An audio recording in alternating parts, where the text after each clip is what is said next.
Paris Games Week and Sony's conferences. Find out our impressions here.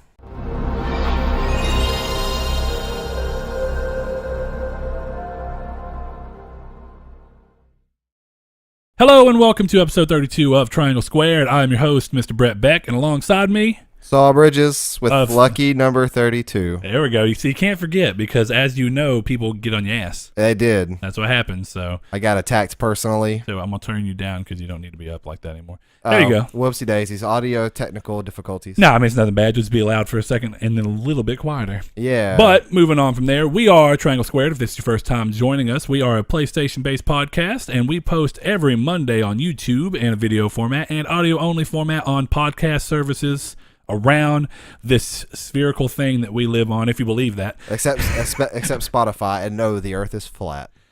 Yes, Saul. It's a disc, because if there's anything I know, if you put water on a ball and spin it, that water flies away. So, you know, there's no such thing as gravity. But moving on. Go on the Joe Rogan podcast. But moving on, I ain't seen you too much this week, actually, at all. Nobody has.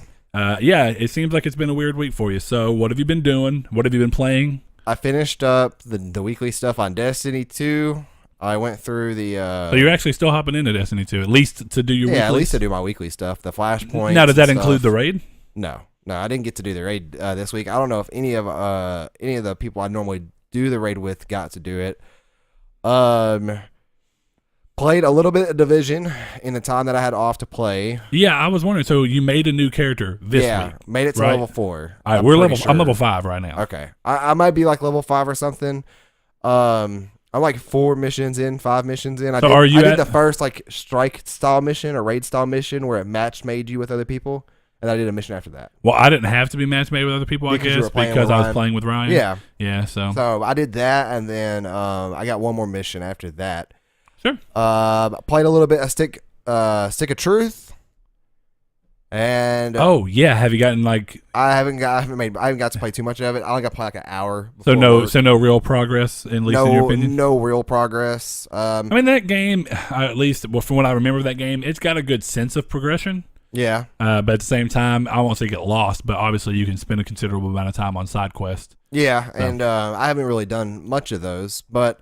Other than that, I downloaded Final Fantasy 15 again to kind of retry.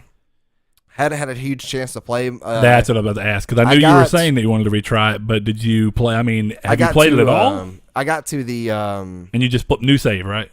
Do what? Just a completely new save? Yeah, just a completely new save, and I got to the beachfront.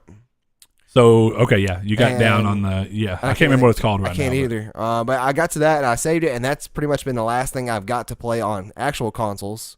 Other than that, I have been playing Super Mario Odyssey, which I've been having a lot of fun with. But yeah, that's really been it this week. I actually beat Super Mario Odyssey, but so I've been playing. But yeah, I have beat Super Mario Odyssey, and that's really been it. So you're not going to go back and do any like the secret mess, or do you already do all the secret mess for Odyssey? I did a couple secrets that were really, really, really cool. Okay. And I was playing it today. Then I just went to kind of go play a little bit of Thumper, but then I kind of just took a nap.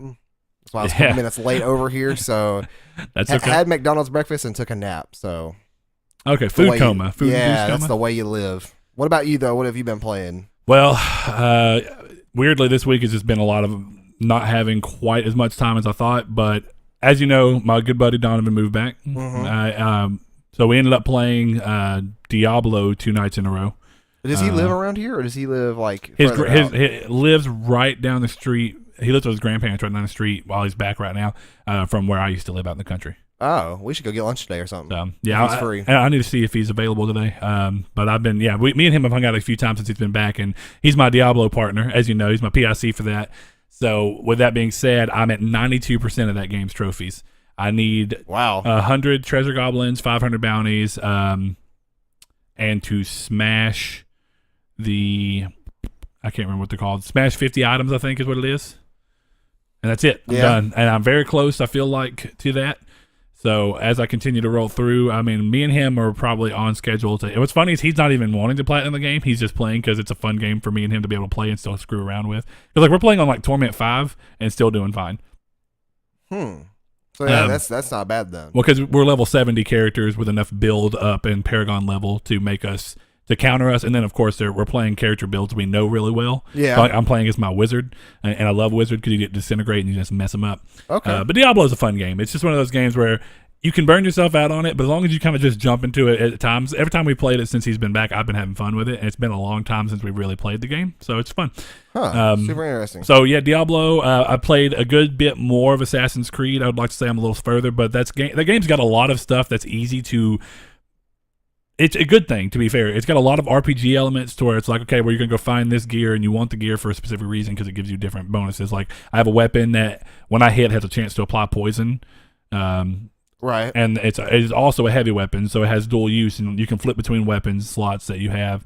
So I'll flip to that, and I'll kind of do a heavy to break someone's shield and hope I get them with...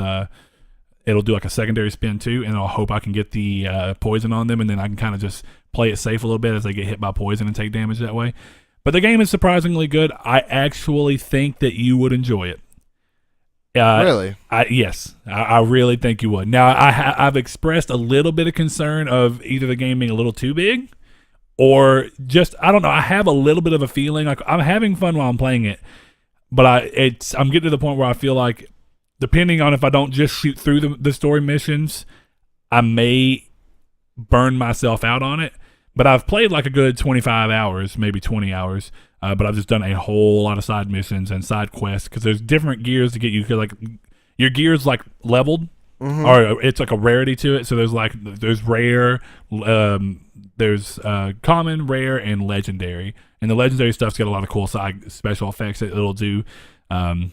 Kind of somewhat like the Division as I've been going through, but the Division's more in depth, much more like Diablo in terms of its loot system and the rarity system behind it than Assassin's Creed or even Destiny, which is funny because I felt like at first, without having played the Division, a lot of Destiny stuff looks like it's taken inspiration from Blizzard games of the past. In some ways, and just tried applying them to a first-person shooter. Yeah, but I've always had issues with that, never going quite in depth enough. In specifically the side, it's just, to be fair, I guess it's an argument of quality over quantity. I guess the argument could be made that while there is less armor in Destiny, maybe it's more catered and looks cooler, and the balance circle's a little tighter because of that.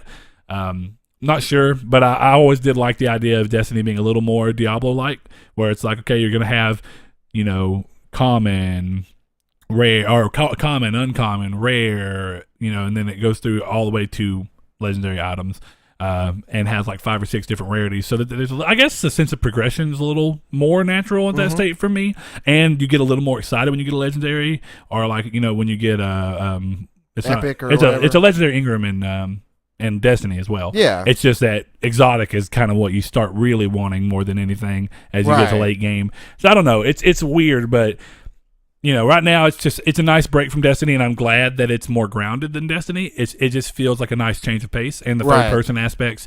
Now I am having a little bit, so if you haven't picked up, I've been playing the Division. I played last night with one of our listeners, Ryan Turismo Sport. And hopefully we can play again tonight. Yeah, I mean that's the plan, is to play again tonight, and I told him yesterday you would be interested, so he said just shoot him an invite.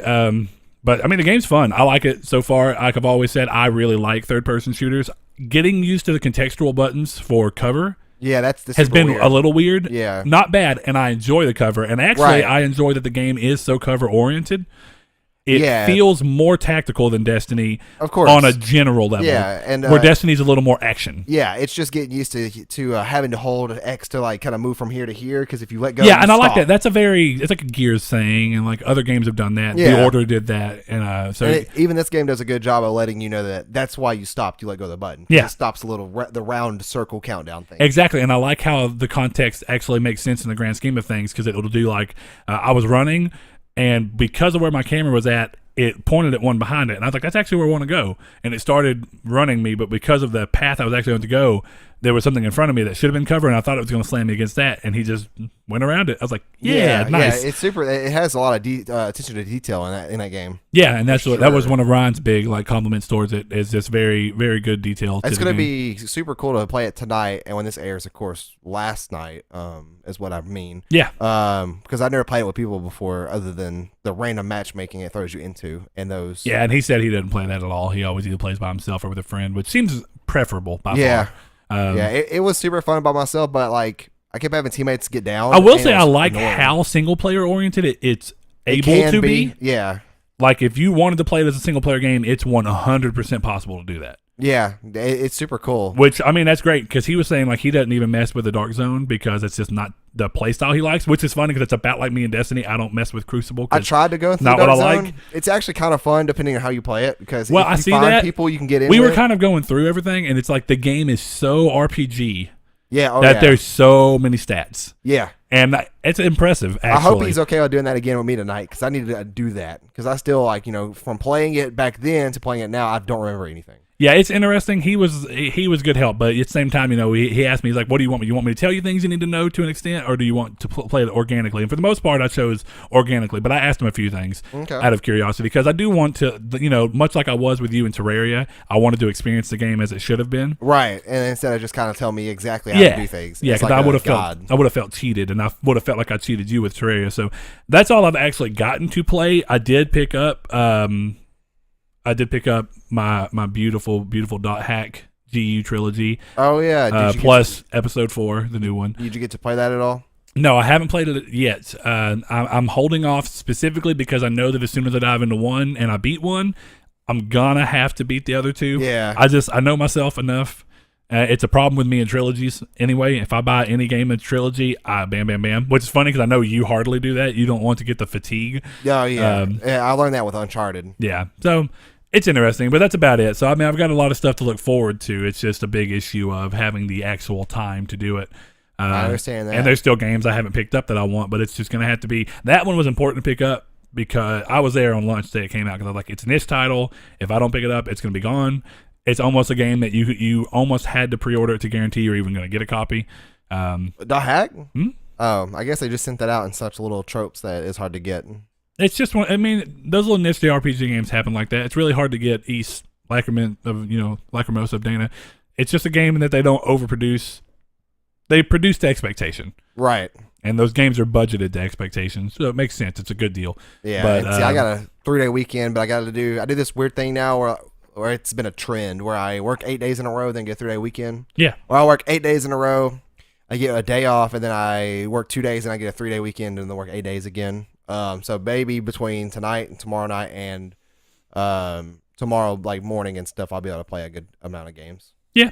Play some Final Fantasy, play some up. Division. Yeah, as long as my internet doesn't crap out on me again, that'll be super, super good. If it does not, I'm so glad mine's not.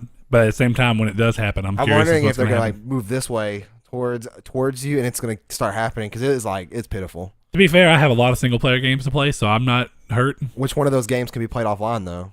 I mean, All of them.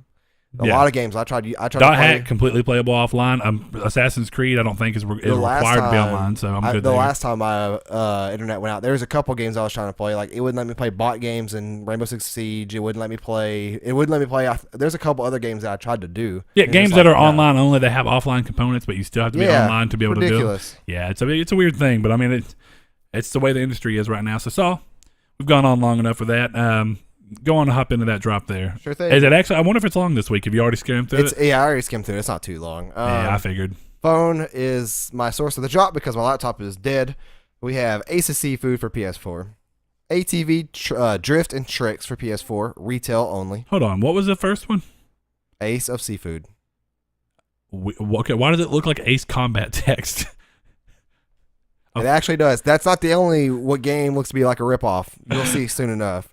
ATV Drift and Tricks for retail doesn't show digital, so I don't know if that's digitally available. Kind of weird. Cursed Castilla, Matilda Castilla EX, which is a PS Vita game. Cool. We have Discovery for PS4 and PSVR. Now I want you to notice that is some Dark Souls font with some Minecraft blocks. Yeah, that's So, like I said, not the only lookalike in this week. We have Ghost in the Toy Box Chapter 1 for PSVR. Hand of Fate 2 for PS4, Jeopardy for PS4, League of War VR Arena for PS3. No, I'm kidding, PSVR. Marvel's Guardians of the Galaxy, the Telltale series, Episode 5. I can finally play the first season. I bought that in April. Yeah, now you can finally play through the first season. And I can play it. We have Max, the Curse of Brotherhood for PS4, Minecraft Story Mode Season 2, Episode 4, Need for Speed Payback for PS4. That's the big game for me. Neo Complete Edition for PS4, digital only. Big pet peeve of mine. That needs to be physical. It also sucks that. Did you see that Neo went to PC? I did, but Neo is still $60 on the store, Yeah. which is crazy. It's a problem with digital games. You know, the Division's 39 or Yeah. 49. It was $8 at GameStop. I know. I was like, I'm buying that. Physical. Professional Construction, The Simulation for PS4. Sonic Forces for PS4. It has the worst morbid curiosity for that game. Oh, Sonic Forces? Yeah, it's going to be... it's only $40 if I'm not mistaken, though. So, I mean, again, smart move on their half of getting people in the door because $20 is enough money to make people go, nah, not worth the risk. Yeah, that's true. Well, Sonic Mania, $30. Yes. And that was a good risk to take. Yeah. Way of Redemption for PS4. Will of Fortune for PS4. Whoopo, the final game on this list for PS4. Whoopo. Okay. All right. So not too long, not too short. All right. Well, I'm gonna give a little bit of a little preceder to the news. It's got a little bit on it, but for the most part, the news is gonna be very wrapped up in the main discussion of the topic, which is kind of a mixture of how Sony handles conferences in general and our thoughts and critiques on how they do that and if they found their stride. And then on top of that, it's just talking about Paris Games Week. So with all the news that came from Paris Games Week, there's a little bit in here that references back, but it's information that was released after Paris Games Week on some things. So first thing that we want to bring up, and it's something I was talking to a lot of people about this past couple of days, is that Sony have announced that PlayStation trophies can now work your way towards free games and more for U.S. users only. Very important to say. So it's part of, you have to have a Sony Rewards account. But if you make that, you can link your PSN profile to that, and any purchases you make on the PSN store will grant you points with 5 times points. And then any time that you it actually may not be that way. That's for the credit card, but you get points for buying on PS Store. Can you use the credit card and link to your PS account to get points for the store and points for the card? Yes, that's really cool. It all comes into the same. That's a really cool ecosystem. Yeah, your rewards comes together. Anyway, so what the plan is? This is in addition to the Sony Rewards catalog. You can now track and earn reward points for silver, gold, and platinum trophies that you earn. It's important to mention that there are no bronze trophy rewards. Too easy, makes sense. So the breakdown of how that ends up working is that you get 100 points for 100 silver trophies, 250 points for 25 gold trophies, and 1,000 points for 10 platinums. According to the terms of service, you can only earn 12 trophy passes per year, and they do not work retroactively with trophies you've earned in the past, which makes sense. Yeah, so it gets earning. It's just trophies. Really unfortunate because if I would have gotten all those like 23 platinums I've gotten this year, you would have gotten a good amount of points to probably buy something. Yeah, because 1,000 points is $10. Oh, okay. So if you get 10 platinums, you get $10. Right. Yeah. So I mean, that's $20 roughly. Yeah. Wait, what? Your 20 platinums. Oh yeah, that I would have missed out on 23. Yeah. So I mean, I said roughly. Yeah. Yeah. So I mean, that's where it'd be because there's no in between. Oh, okay. You know. So, but all the other trophies too. You know how many golds I've got and silvers I got to lead up. So I probably would have had enough money for a new game. Yeah. But oh well, it is what it is, I guess. Next thing on the list, a few PSVR games have announced plans for DLC. Arizona Sunshine, the co-opable zombie shooter that came out for VR after coming out on Vive and all that, has plans for DLC, but there is no date. As well as Farpoint, the game from first-person shooter from Sony, has plans for DLC as well, and they announced those, adding new maps and stuff like that, new co-opable modes. Looks pretty cool. I think the main reason I felt like putting this on here was that I think that it's interesting to see VR doing so well that the games have a ability to look at it and go, DLC would be profitable here. So yeah, it would seem to me that right now that attach rate for VR games is actually pretty high. Like, so, you know, games sold to the number of, you know, again, it would depend game on game, but I'm sure more people buy more games more often for who are owners of VR in comparison to just owners of PS4. But PS4 attach rate is still really high, definitely for a console this long in the gen. So it's good to hear. And VR in general has been doing really well. There's different things about estimated things. I'll just go ahead and throw that in real quick. There's people who are estimating that Sony have sold 1.5 million PSVR units and raked in somewhere in the ballpark of 525 million in hardware sales alone. which is impressive. Pretty good, yeah. But it's all based off of guesses and stuff right now, so I'm waiting a little bit. But regardless, we do know that Sony is destroying competition right now in terms of VR competition. But I think that was kind of obvious. The price point was really low, and the accessibility was high because if you have a PS4, you plug it in. It's really hard to VR on PC for people who don't understand who's PC. not a PC enthusiast. Exactly, because you have to have a good a comparable PC to run it. you have to have more than a comparable PC to run. It's actually almost harder to run VR on PC due to the infrastructure, the way the games are set up and not optimized as well.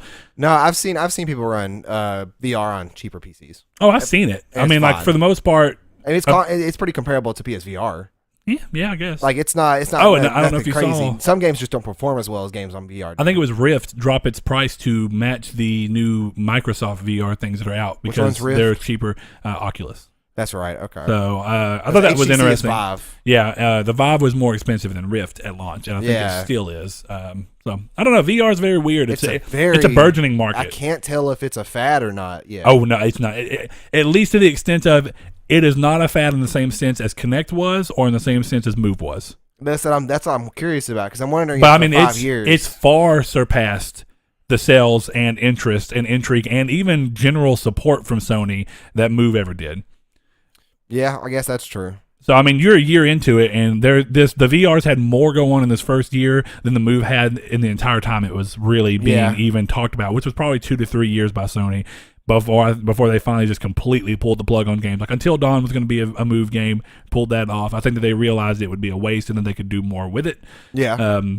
But again, that's neither here nor there. We weren't behind doors for that. It's just, I think it's pretty obvious. The Move never did very well.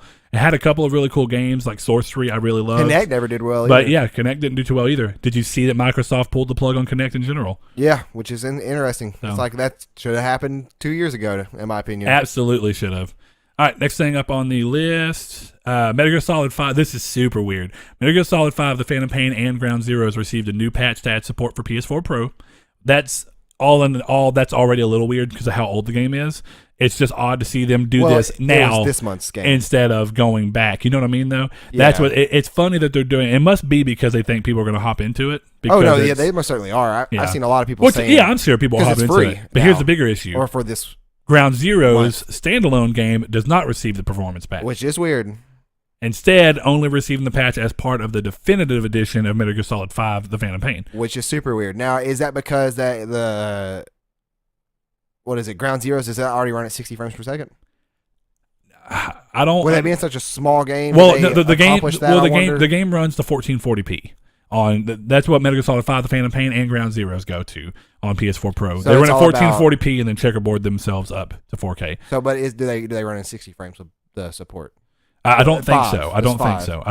I'm fairly positive. Maybe a 1080p 60 That's mode. But even then, the fact that they couldn't give the same upgrade patch to Ground Zero standalone. They just didn't. Yeah, I'll say the only thing I can think of, they just didn't want to for some reason. I don't understand. It's a really weird move, but at the same time, it's not that weird considering it's Konami.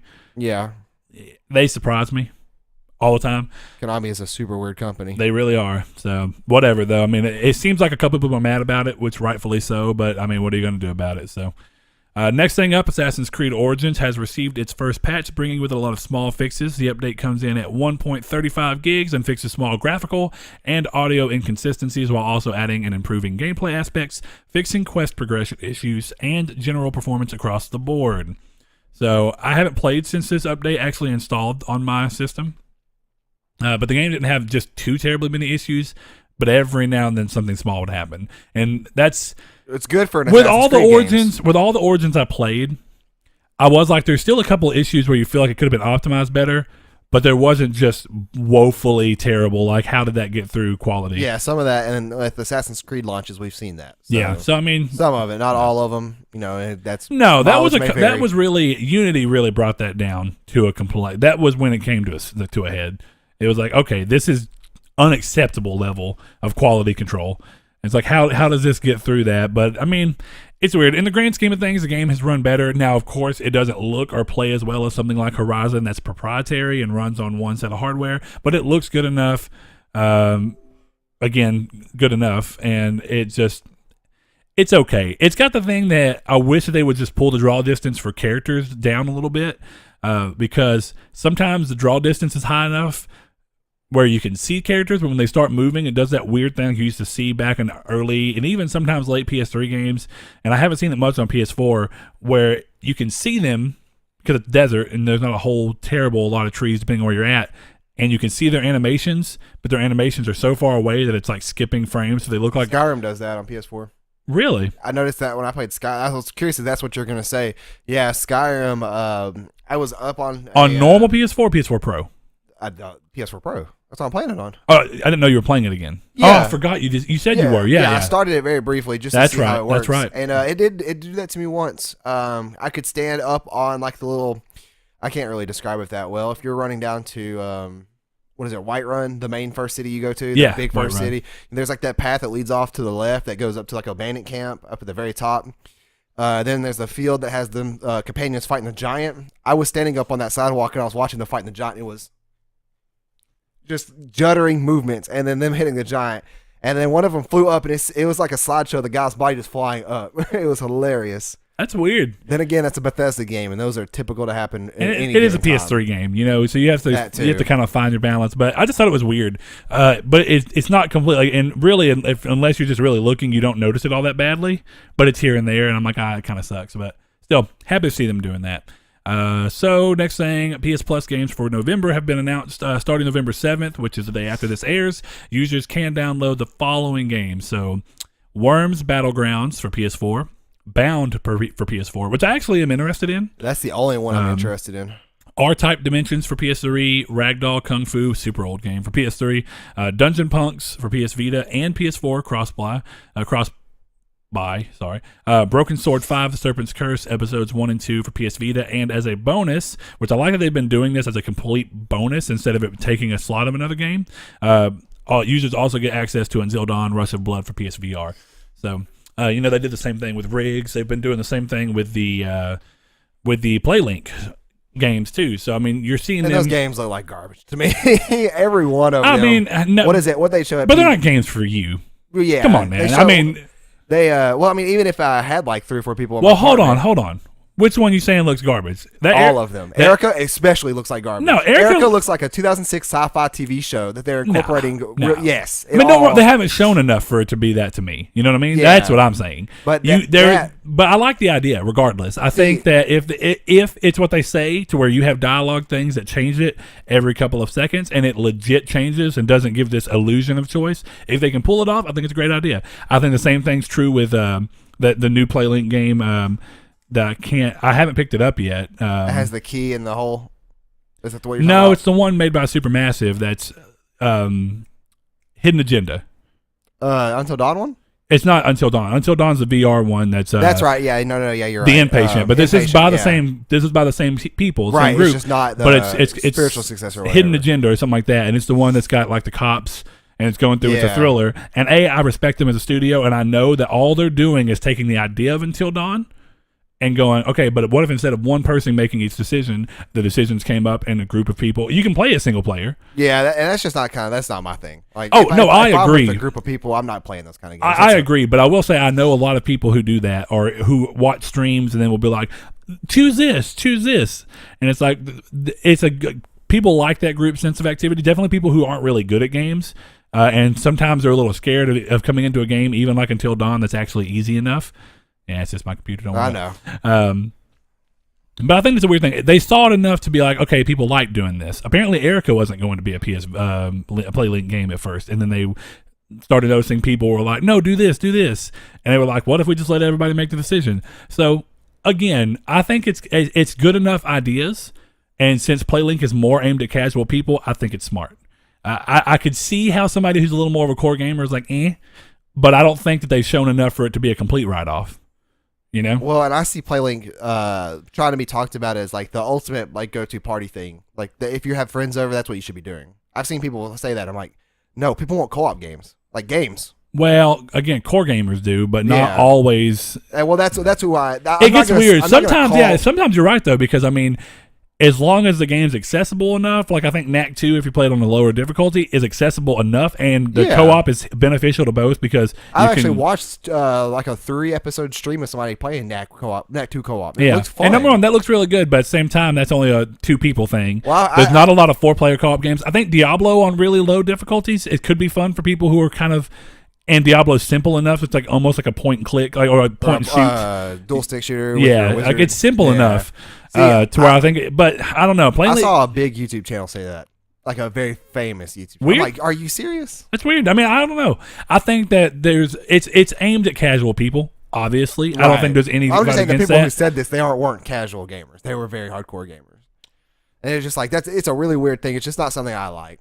I mean, I could see that. It's just, sometimes you want to come down hard on it because it looks like it's not a decision aimed at you as a gamer or a PlayStation lover. But it's part that. It's part the way like people were saying like I just wish co-op gaming like was the thing instead of this. Yeah, but you know what's funny? Me and the first time that Donovan came over, we've played Diablo I think 2 or 3 times since he's been back. The first day that he came over here and we just played on my system, 2-player and the split screen. There's things about playing together that are fun, like being able to talk directly to him and laugh and bullshit.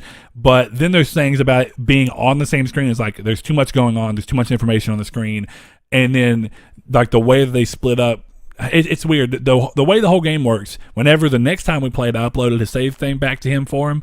Then he played on his console when he finally got set up, and we were playing it over the tour. I was like, it's a lot easier to play this game physically, like looking at the screen and understanding what's going on. I hate split screen too, but it's one of those things. Well, and that's that's a like shared screen. It's not even quite split screen. But yeah, Overcooked is a great example of co-op being successful. If you have like a significant other or like a brother or sister who you want to play with, Play League just seems like it's just. But Play League's always aimed at more than 2 people. You know what I mean? That's a bigger deal. Most good co-op games are only for 2 people. Yeah. It's very rare that co-op games, like, can you imagine? We've done it. Can you imagine playing 4 people in Diablo and having all that information on the screen at one screen? No. We did that with Minecraft. That was not fun. It's hard, man. Yeah. 2 people is the most you want to do Minecraft, unless you have the biggest TV in the world. But that's what I mean, is that there's got to be a market for people who are a little more intimidated by what gaming is and how hard it's gotten, because a lot of people have memories of gaming when they're young, when PS1 was still simpler and didn't have analog sticks, or back when they were playing Super Nintendo and stuff like that, or Sega, and they've played them at some point in their life a little bit, and they're like, oh, that was a little simpler because it's just like 3 buttons and a directional pad. That is easier to understand than. What's funny is that the touchpad is almost like an idea of like, okay, what's something simple that everybody should understand, because smartphones are so prevalent but it's just another like, what the hell is that for people who don't know about gaming, Yeah, it's just a weird way gaming's going right now. It's just. Well, you see Sony, and it's funny because it's going to come up in the final topic, but I guess I got to finish the news before we do that. Yeah. But you see Sony committing to a good extent to their idea behind pushing the system for more casual players and trying to up their numbers by that, because like you said, the majority of the core market's bought in, so now the remainder is just going to be, how do you get the casual people, or the people who have been stragglers of waiting, how do you get them to finally make the leap? Because there are people that just stay on PS3 for so long or Xbox for so long, and they eventually go, finally going to jump in the next gen consoles 4 years later. Which is crazy, because like there were people who made outburst of the Last of Us 2 trailer for being too violent. Naughty Dog had to make a statement. Yeah, I know. It's like, come on now, like. Yeah. It's weird, but get out of here. I'm going to go ahead and run through the news so we can get going on this. Let's see. Doom VFR, this is cool, for PS4, has confirmed support for the aim controller that released alongside Farpoint, so it's good to see. What hasn't quite been confirmed is if that means that when you're playing with aim controller that you can move freely instead of relying on the teleport feature they've done so far. Which is good. Yes. I hope it's true. Yeah, I really hope it's true. I'm so glad. Oh, excuse me. I'm so glad, like I was talking about with Skyrim, that they've talked about letting Skyrim, like they're working on ways to make Skyrim in VR where you can move freely instead of teleporting. I understand why teleporting is the easiest route, and probably the easiest. It's not immersive. And honestly, it keeps you moving throughout the world so quickly. Yeah. And the immersion would come from being able to see the world just around you. But to an extent, you want to walk. Like that's full immersion. Being able to just kind of be like, there's a cheese wheel right here. Yeah. Like, we walk down, like look at the ground as you walk. Even better, I just want to be able to pick the cheese wheel up. Yeah. Just holding it, dropping it. Now, it'd be stupid, but if they made it where you could just like put it up towards your face and eat it and heal, That would be super weird. Job simulator, or just like chomping on things. Yeah, it wouldn't happen, but it would be very interesting. So good to see them doing that, and I think it's also good to see that the aim controllers continuing to get support, because that was not true of the PS3 version of the sharpshooter.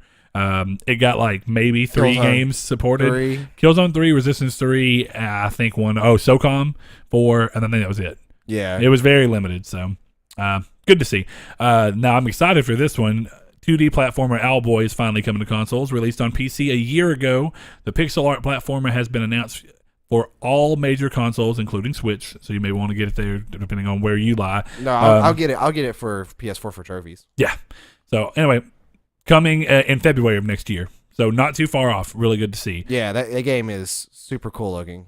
Yeah, it always has. Absolutely. Now I will say that since Hollow Knight's taking so long to come out, I will get that on Switch first, because if that comes out by the end of this year.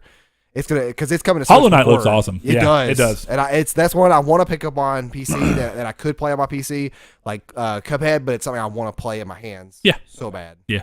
All right, next thing, Telltale have announced plans for a 4th and final season of their Walking Dead series. They have also revealed that Rogue One co-writer Gary Whitta is returning to work on season 4, as well as plans for their Walking Dead collection, including all the games in the series so far, and that's the Michonne games they did, all that, and to go a little more in depth, the season 1 and 2 that were PS3 seasons that ended up making their way, they're getting graphical enhancements in this, so they actually look a good bit better. Now, I wish that this was, when I first was looking at the article and I saw graphical improvements mentioned, I was like, are they, for the 4th season, are they finally doing something about their horrid engine? No, probably not. That engine's gonna be. It's not the death of the game, because those games are good. It's not gonna be the death of the game. It's just you could hold those games in such higher regard if they would work right. I'm not even asking for them to look like Detroit or something that's comparable genre wise. I just want the games to run right. So that's all I want. When this series finishes up, do you think you'll ever go to The Walking Dead? Absolutely not. You don't think so? Nah. Well, you didn't like Borderlands that super much. No, but I enjoy Borderlands loosely as a game series. I just never go through and actually beat them all the way, because I get bored of them eventually, and they're better co-op games, and I don't have a lot of time to co-op with people. Yeah. That is it. I played the majority of Borderlands 1. I almost beat it. And then something happened, and we got jumped off multiple times. But then we played a good bit of 2. And again, I bought 2 brand new. I played through a decent bit of 2, and then everybody kind of fell off. I have the Handsome Jack collection. If you ever want to play, we'll see. Yeah, I actually like Borderlands as a series. Like $20 on sale. And while the story for Walking Dead, I just how I am. There's been enough zombie games to where I'm not in any sense of fear of missing out. It's not that I think it's bad or anything. I just don't. I don't feel like I'm missing something. I think with The Walking Dead, it's more of the characters that you have that get killed off, or the potential of getting killed off, that makes people stay instead of the zombies. So that's I get that, but also people jumped in for a lot of it because of the fact that it's Walking Dead, the source material. That show is okay. This one's really interesting. Shadow Colossus has received a release date, price, and more info regarding pro support in the wake of the Paris Games Week's trailer. The game will be priced at $39.99. Smooth move by Sony. I'm telling you. Because you think I'm kidding? They know just as well as anybody that a lot of people would have bought it at $60. They do, but why not? Why do that when you can do this $40 price point that they've seen presumably a ton of success with? Right. I know Ratchet and Clank did phenomenal with it. We know that the Crash Bandicoot remaster did phenomenal with it. Why steer away from that when we see so many games doing a good job at it? Skyrim did a good job with it, even though it was $60. Yeah, which is ridiculous. It's crazy, man. 3rd time that game's come out, 4th time. Yeah, and letting it be the definitive edition was good. If it would have just been a remaster at 60, oh my god. No. But I mean, I still want to say that Skyrim should have been 40, and I really think that Skyrim VR should be 40. Oh yeah, but I'm not going to get into considering all that. Skyrim VR is not the definitive edition; it's the original version. Well, but it has all the content, right? It just doesn't have the graphical enhancements that the special edition did. I hope it does. I think it has all the DLC. The DLC, yeah, I hope it does. Pretty sure it does. Either way. Going further, so yeah, $39.99. It will feature 1080p 60 frames per second support on PS4 Pro if you want to go that way. It's an option. So you can go 4K or you can go 1080p. I'm going 1080p 60 for sure. That seems really useful in that game. Oh my gosh. You know what I mean? Beautiful. And it's releasing on February 6th. So all good news. Not very far. February looks like a good month right now. Hey, and look, they gave a release date. Detroit.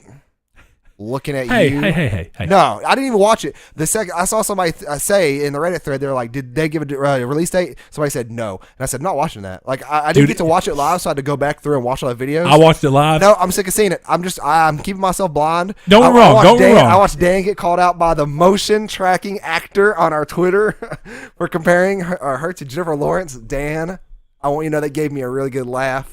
I laughed when she even replied because I was just kind of like, That's "Hey, my here face, she is." Dan. So you can. I only tagged her so you could see her face. Yeah, I was like, "Here she is," and I love how she's like, "Yeah, hey Dan, that's my face." That's my face. I was like, "Yeah." I was like, oh man, Dan, we love you. But That's yeah, funny. It didn't get a release date. I've said it before. I'm tired of seeing the game without a release date. I'm not Early 2018 though. It's still where we're at. It does not say early 2018. It says 2018. Yeah, but they've already confirmed it's for early because God of War got early 2018. But pretty sure I have a slight bone to pick with God of War. We're gonna get into that though. Okay. In Yeah, the sure. impressions thread. Last one here. In its absence from Paris Games Week, many wondered if Media Molecule's game Dreams was in trouble. Despite this, they insist that the game is alive and well and is ready to be shown soon. The head of the studio for that game, I think is what it was, talked about that the game is going to be shown soon. So I'm hoping that's a PSX thing. I just don't feel like they have much longer to go without being able to talk about that game. Was it 3 years now that game's been shown with nothing to come They after? technically shown. Or was it as a tech demo for technically PS4? shown without a name or anything. They showed their tech for it at the announcement for PS4 in February of 2013. Yeah, that's crazy. That's almost 8 years ago. No, 5 years ago. I can't do math apparently. Yeah, apparently not. Yeah, 5 years ago almost. So that's really like, ooh, man. But I mean, again, it's the hard thing to me is I don't know how they come out and just really kill it with this. Like, how do they come out and go, have we had the veil down for too long? Yeah, but guess what? We're lifting it up. Here's this. Here's why it's a game. Here's why it's amazing for you. Here's why it's amazing for people who want to create games. Here's why it works for people who don't care about that. Here's why it works for co-op and families. Here's why it's good. Here's why it's good for casual gamers. Here's why it's good for core gamers. Like, how do they pull that off? I think it seems impossible, and I think the longer they wait, the more they mount up against them, and expectations go a little weird. The upside for expectations is that they haven't shown enough for expectations to be formed to an extent. So what was the thing? The piano scene in it? Yeah, they shown that, and they actually showed a game level where you played through and could like possess different characters and stuff. But it was a level they had made. You don't know if that's part of the game, or if or it's what. just a tech thing. It's just weird, man. I wish that they would just go ahead and show it. But I mean, my worry for them is that I do love them as a studio, and I think that the Little Big Planet series is a fantastic creation out of their part. And I think that obviously their creativity can shine. I just hope they're not putting all their eggs in this basket to not deliver. Tearaway was a fantastic game. It was a game that did not do very well sales-wise. It was not the juggernaut that Little Big Planet was, even if it was an amazing game. And I fear if we have this happen again with Dreams, what happens to the studio? We know that Sony's not scared of closing studios down. Yeah, that's true. So, I mean, they closed down Evolution, right? And Evolution released the game. Exactly. So people were scared probably not seeing it for such a long period of time. So I guess my concern is that Evolution took a long time on Drive Club. Drive Club came out. It was received moderately well, sold decently well, with a fun game.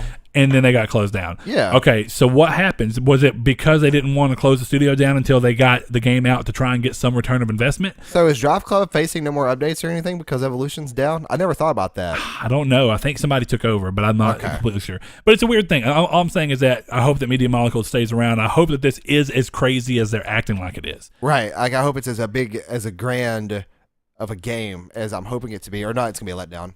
It's just going to be interesting. It does show that Sony supports the idea of creativity and letting their developers make what they want, which like we've seen them do with Naughty Dog, and even with Sucker Punch and Ghost of Tsushima. I think it's a weird jump for that studio, but I think it's a bold jump. I think they could have played a lot safer, made something that felt more like a traditional Sucker Punch game, because Infamous, they showed Infamous, right? A lot of Infamous, you could see and kind of feel the little bit of Sly 3's DNA coming into that game. It felt like, and now maybe you do.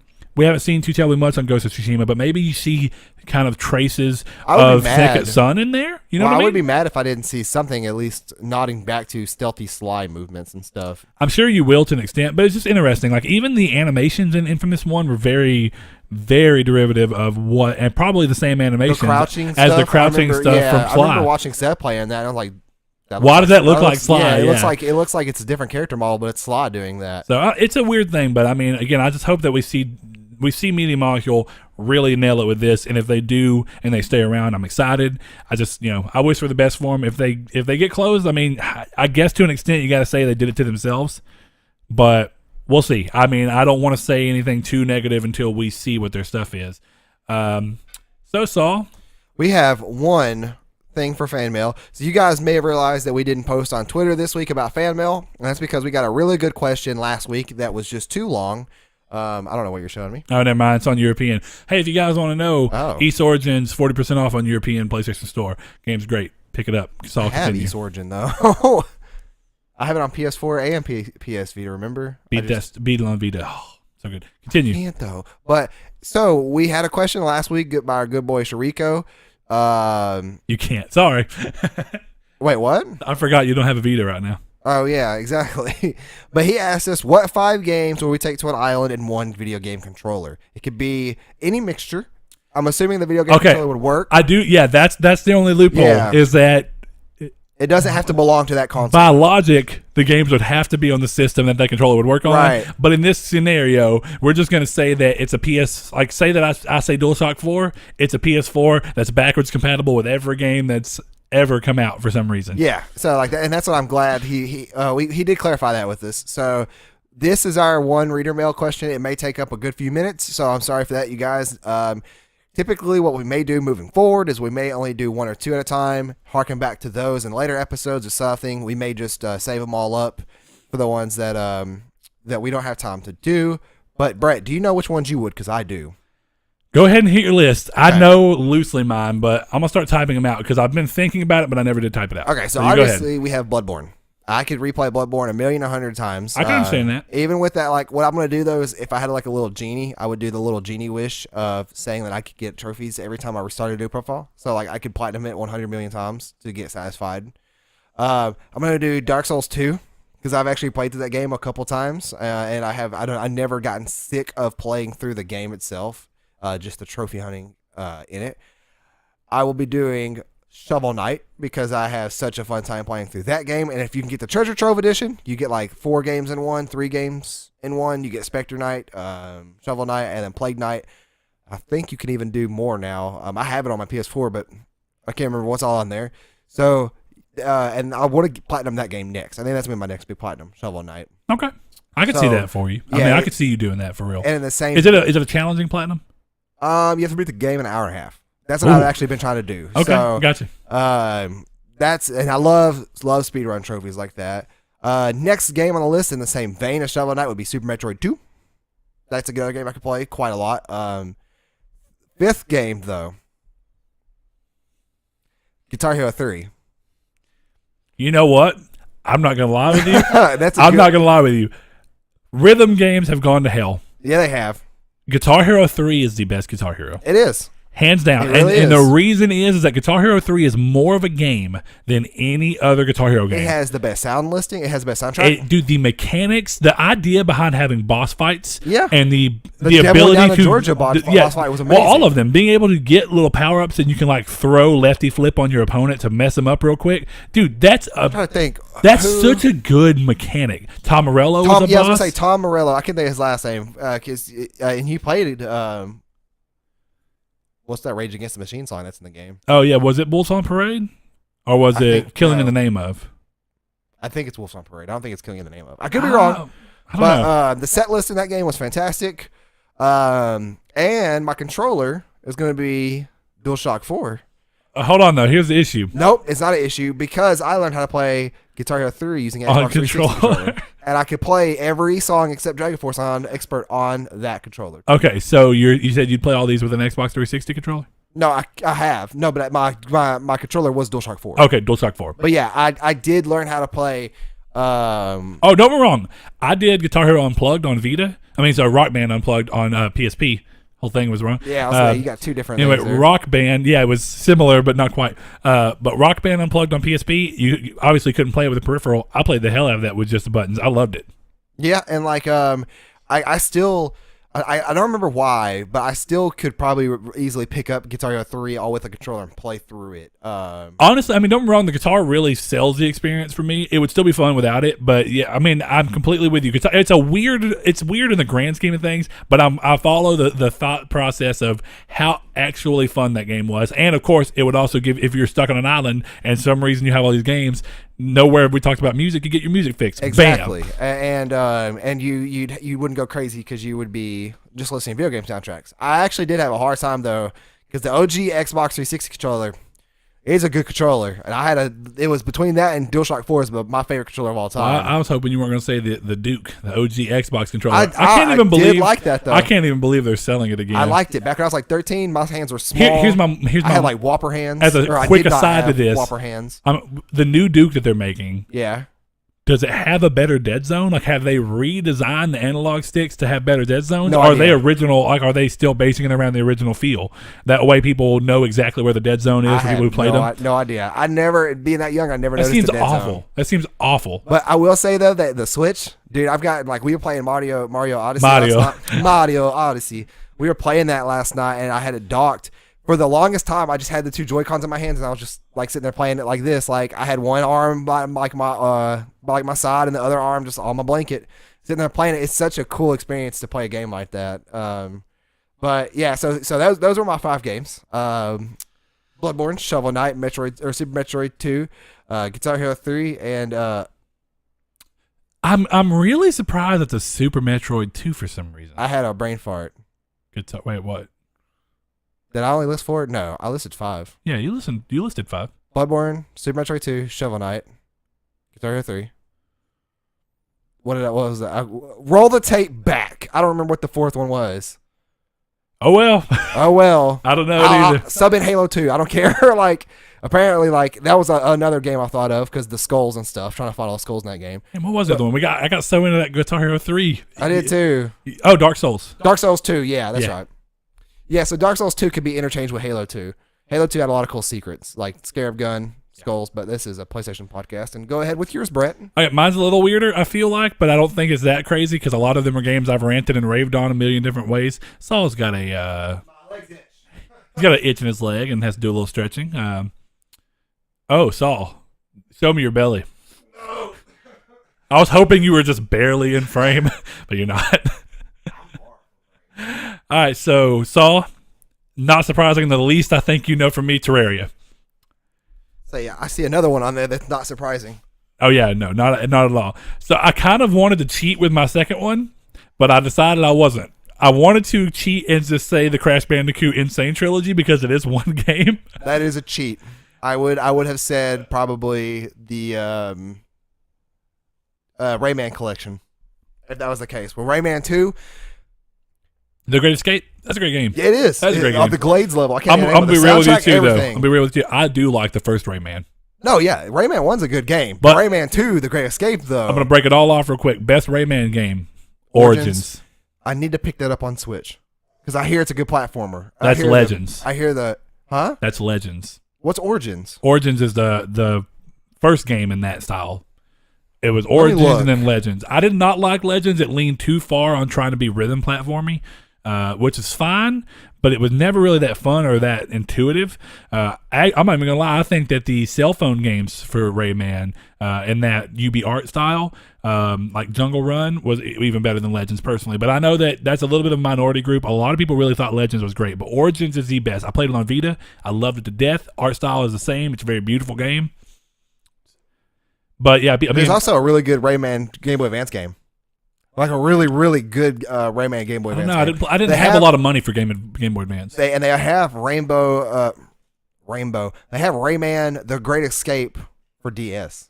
I knew it's bad though. We had it. I got mad because we played it on PC when I was young, and then we went to Walmart and I remember seeing it. I didn't remember it was the same title though.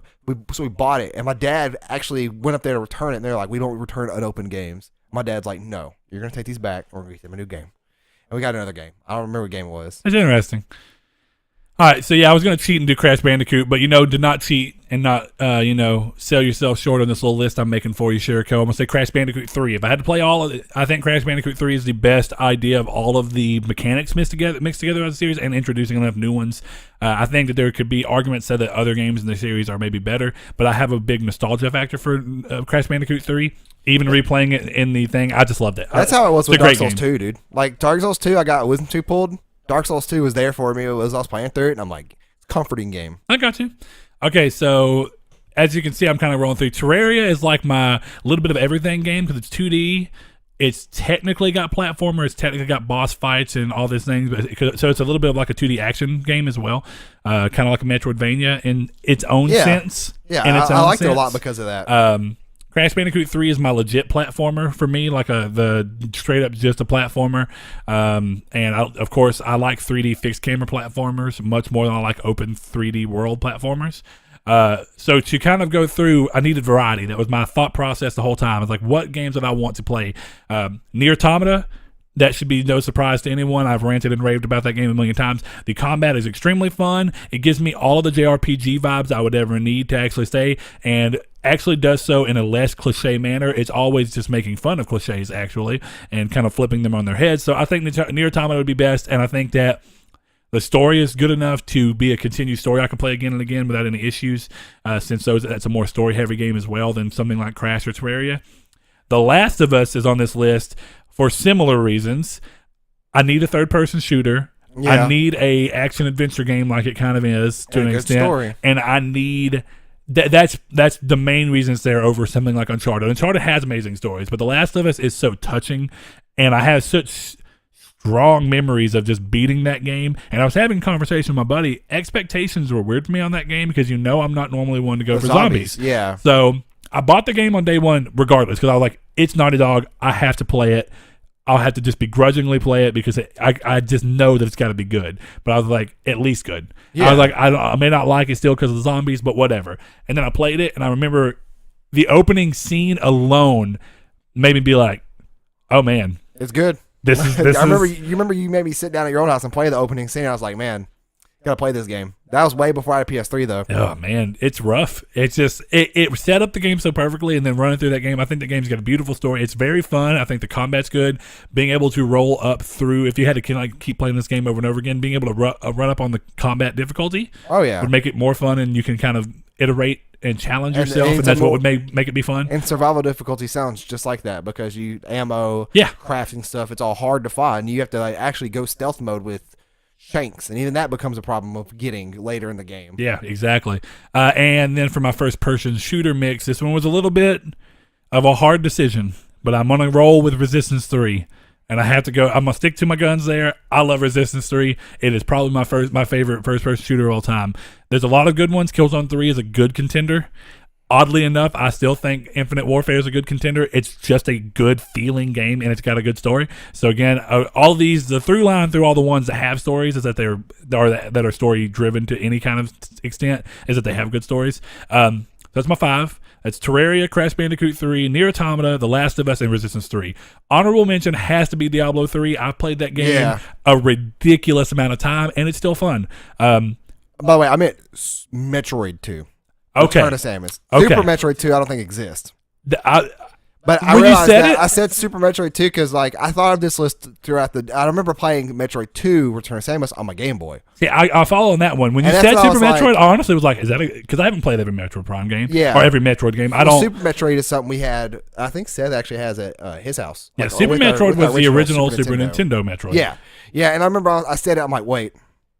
I'm like, the super part means Super Nintendo. I'll play this on a Game Boy. I don't think this was on a Super Nintendo, so I had to Google it real quick. But yeah, the first handheld, I'm pretty sure, of Metroid. Okay. Because Fusion was good. Fusions was good on Game Boy Advance. Yeah. Metroid Prime Hunters on DS was actually fun. It was really good. Yeah, but the Metroid Prime series is a really good Metro sub thing. So, yeah, Diablo 3 I've played just a ton of. Now, don't get me wrong, it didn't make the list because that game is at its best when you're playing with other people. Yeah, and if we're presumably stuck on an island by ourselves, I played through it all by myself. Oh, I have. I would prefer that to be a game I'd have somebody on the island to play with me. But whatever. All right. Well, I guess that means moving on to the main topic, Mr. Sir, and that main topic What was your best of show at PGW? Okay, is I'll lead that off how we're with going the to start big it? question. That's how we're going to start it. That was the big question. You're going to be extremely surprised. Nope, because I bet it's mine. Unless you say Erica. No. Well, it's Monster Hunter, wasn't it? No, but Oh, that's mine. but Monster Hunter has consistently impressed me It over has. and over. I don't know if you remember when they first announced it, I was like proud of Sony. That's a big move for them to get this on their thing. What the game is going for is a big move, but I was like, the game has been the same game over and over and over for almost 10 years. They just keep releasing on the same technology, It's gonna same be basic foundation. something grindy. And Them fun, blowing and I'm gonna blowing be this game up though. big bosses with friends. Yeah, It's I'm gonna be with you. amazing. I'm with you. But this game has only continued to impress me because it's showing how different it's going to be than the other ones, but still retaining the series DNA. And you could be Alloy. Dude, Which is kinda cool. That was a good move because I was like, of all of the things that PlayStation can get exclusive in there that would make sense, That would make the most. That's it. Because see, the new Monster Hunter Stories for 3DS that has. It might not be that Monster Hunter game, but I know for a fact there is a Monster Hunter game with the Zelda crossover, and it makes not a whole lot of sense, but it's kind of cool to see. Yeah. I could see it. Alloy looks perfect in that game. Like I'm not gonna lie. that's not even Alloy. I don't think. I think that was a custom character that made look like Alloy, right? No, I don't know. You can play as Aloy. Okay, I keep saying Alloy. You know what I mean, Alloy. I know. I did the same thing for the longest, but no, you can. It's just the there's so many metals in that world. Alloy makes the most sense.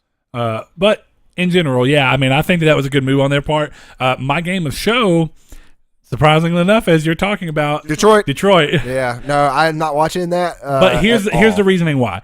They do not need to show a single thing past this. No, they didn't even need to show this. But you didn't watch it. You don't even know. No, it had Kara in it, and I know and they haven't. So all they've shown of the game. Really think about this. All they've shown of the game is one demo per character. That's it. Yeah, and I want to go in just. They've shown one of Marcus, one of the back when video games had like 2 commercials.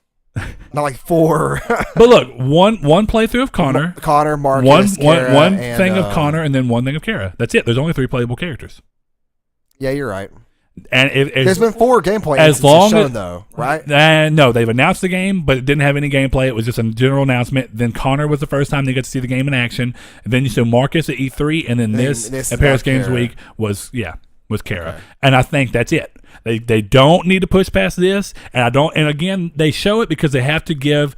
One of their biggest pushes on this is to get completely rid of the illusion of choice. Their thing is that they wanted every decision that you make to be so fluid, and so legitimately changing to the game that the game adapts to it, instead of how some games used to do it, where you get to choose things, but ultimately it comes back around to the same ultimatum. Like the ending still doesn't change. Yeah, it's like Mass Effect 3, where no matter what your change is worth throughout the entire series, it leads up to the same ending. So with that being said, they wanted to be like, okay, how do we make sure that this game gets rid of the illusion of choice and really has it to where every time you make a decision, it actually affects the game.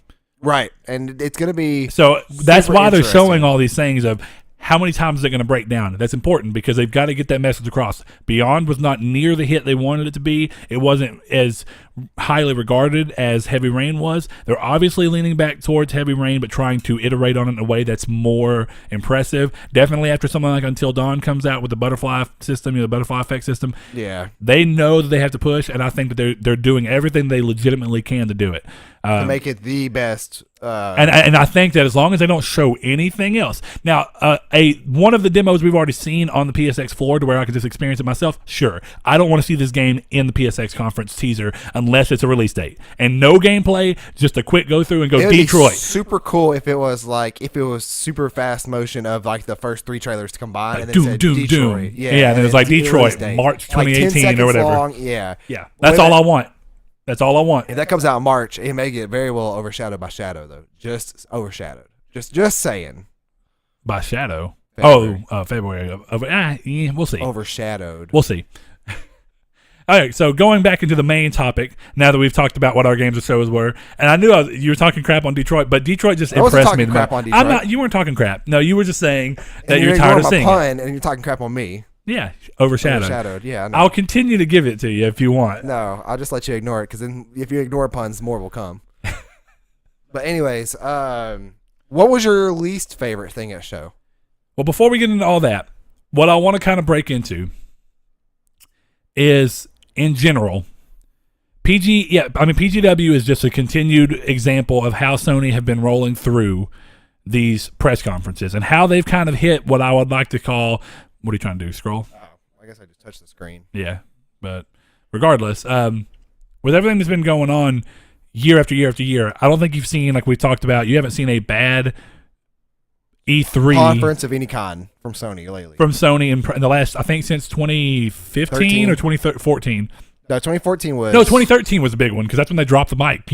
That was their, not really dropped the mic, but that was their drop the mic moment of like, oh yeah, and you could share your games, or it plays used games. That was 2012. No, that was 2013. That was E3 2013. So it was 2015 Fallout. Yes. So 2014 was. I thought that was 2014. No, 2013 was that because it was before the console came out. The console got revealed. That's right. Okay, yeah. In 2013 February, and it got shown as a physical box at E3 2013, and then they came out and said, "Here's what it is. Here's how much it's going to cost." And that was 2014. And by the way, it can play used games, and people lost their minds. So yeah, pretty much every conference that Sony has been good. Has had a big hitter somewhere, some way. Yeah, and with because 2013 was year, also the E3 that Sony had Final Fantasy 15 re-reveal and Kingdom Hearts 3 re-reveal. Because see, last year was the most underwhelming, but bad. It was the bad. Well, you mean the last E3, 2017's E3? Yeah. It was. I don't want to say predictable, but it was cautious and safe and showed things that they've already started. It just was like, here's all the stuff we have coming soon. We're going to go in depth. Right. So it makes me wonder how much they're actually going to wait to save to show it. Definitely with all the stuff they did at PGW, what they're going to show at PSX. But that comes to the grander scheme of things. I think you've seen them kind of rotate their way around as PSXs continue to grow in popularity, and it's like their big go-to thing now. It's also where the fans are expected to see things. So they're more worried about, this is for the fans. Press is always going to be involved in any press conference we do. But E3 is very much so about stockholders and people. You're showing things to people. It's like much more media oriented. This is showing things to get people invested in your company. But PSX is more important to them because they're cutting through to their major crowd more. And as PSX continues to grow and eclipse E3, we're going to see Sony do exactly what they did this year again, I think. And they're going to play it safe and show more on big name games that have already been announced but haven't been shown too terribly much. They're going to show more into them and why you would want to buy them, because that's what it's more about, is getting, stockholders and people and just kind of making people confident in you as a company. So that's like, hey, do that, bam. Hey, here's all these. These are what we've already talked about, but here's them in full, in depth. This is what we're going to show. And then they're going to leave things like Paris Games Week to dive a little bit more in and announce a few things. And then the PSX is going to be their big hitter. Right. And see, I'm curious. God of War hasn't got a definitive release date, has it? No, early 2018. Yeah. So. And the fact, and this is what I'm saying, going to be a repeat of this year with everything. Yes, it is. But think about this. He said Shadow. Remember Shadow? It didn't say early 2018. It just said 2018 at the end of the trailer for PGW. I thought Shadow said February. It didn't have a date. That February thing came afterwards. That was. I still thought it said February 2018 in it. Did it not? I didn't think it did. Okay, I might be wrong, but maybe I read the article. To be honest, I could be wrong too. But I was watching it live and I was rolling through it. Everything said 2018, so I couldn't watch it live. They're being careful about putting dates on everything. We already know that. They are more worried about doing what they've done in the past at conferences. Surprisingly enough, getting dates to games that are huge, like Uncharted, and then having to push these games back. They gave a date to Horizon, had to push it back. They're trying their best to keep from doing that. What's the best way to do that? Put the date on the game as close to it coming out as you possibly can. Yeah, that makes sense. Now, the other way to be able to do what Final Fantasy 15 did, where it's like it had November on the clock, then rolled back to September, and then only to delay it again back to November, like 3 weeks later. Yeah, that's so dumb. But what a waste! I'm sure in their mind they thought they were amazing right there. They were like, "Dude, we're gonna make everybody lose their mind. We're gonna put November, and then people are gonna be like, okay, cool." And then we're like, wop wop wop. But see, again, expectations are everything. Sony is setting themselves up for their conferences to be more about setting correct expectations, but also hyping you up with games that you're obviously going to be excited for. Yeah. I'm so glad that we didn't see anything from Days Gone at Paris Games Week. That was important to me. That means I don't want to see hopefully see gameplay and the release date. I don't want to see PSX. Yeah. I don't want to see anything to do with Days Gone until they show it with a release date. That's how I exactly feel about Detroit. I'm super excited for Detroit. I just want a release date, and I don't want to keep not spoiling myself, but I don't want to keep myself in the situation. I want to go in more blind than what I currently am. So we've talked about it, but what I want to do real quick is go to the email that somewhat spurred this conversation on top of the fact that Paris Games Week happened. And, of course, we want to reflect on what's happened at Paris Games Week. But Mr. Steve Bitto emailed us with some topic suggestions. And right here, he gave us this idea for this topic loosely, and then we just kind of lumped in Paris Games Week. So what is it? His topic is conferences/cons. Has Sony found a sweet spot for how to roll out news and huge reveals? From major conferences like E3 and PSX all the way down to the PS blog, Sony's marketing machine targeting their biggest fans is a well-oiled machine. Nothing's perfect, though. Where can they do better? So this is where I want to get into it. I knew he said where can they do better. They have done consistently well. They have done better than they have made E3 more fun than it used to be. Yeah. Way more fun. I don't think any other company, Nintendo or Microsoft, is on their level. No, not yet. To. I will say Microsoft have gotten better and better and better. Yeah. The reason Sony got better is by stopping talking so much and letting the games do their work. And we still saw Microsoft talk too much this year. I think, though, for me and Microsoft, 9/11. Too many Porsches on stage for this to be a video game conference. But it felt so reminiscent of the Xbox One reveal. It did. And what Sony does well is they need a really good hype man to be on stage at the same time. I cannot think of his name. The guy who did the Crash. He was there for Crash. He was there for that entire E3. Who did Crash? It was during 2016's E3. When he came out and mentioned that, was it Adam Boyes? Because Adam Boyes is gone, but no, it's not Adam Boyes. I don't think. Let me do a Google. Are you talking about Sean Layden, the Yeah, company yeah. the president? Yeah, Sean Layden needs to be out there every E3. Yeah, he's going to be for the most part, I think. Because he was out there. Okay, I got you. So, but here's the thing. Make sure this is him. I will say for what Sean Layden is to PlayStation, it's very similar to what. What's the head of Xbox? Phil Spencer. Yeah. He's very similar to what Phil Spencer is. He's so somebody much more of a likable person than Phil Spencer is, though. That's to be fair, Phil Spencer is so much more likable than any Xbox exec that's before true. him. Phil Spencer is not a bad guy. By Phil any Spencer means. has a little bit of this thing on his face where I'm like, it seems like you're trying to sell me something. No, he's too smug with the things he does. Because right now they are by far the underdog. They have to get up above PlayStation, their business. That's their goal. They're too smug in what they do because they're not getting there yet. Even though Xbox One X is in a good direction to get there because it is more powerful than the PS4 Pro, because it actually can do 4K textures, supposedly. We'll find out how true that is. Not all games are 4K. Digital Foundry. Yeah, I'll say, and even 1440p textures. But he's too smug about the way he presents things because what he thinks that his games smell better than everybody else's, when in reality, you have a car sitting on stage at a video game conference. I do not care about your car. Even Forza fans probably did not care that much about the car.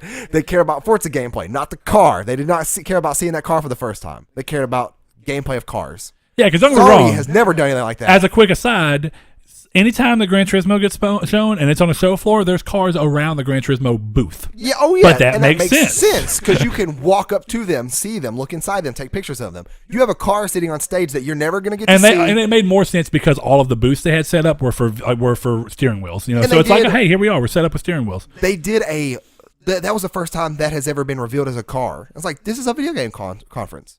You're doing a car reveal here? It's like, come on, no. This is not. It was weird, but it comes down to focus. Yeah, focus on games. And the problem that Microsoft's been having is not focusing on games enough. Now, of course, I'm surprised Microsoft has upped what the games they're getting. Their variety is better than it's ever been.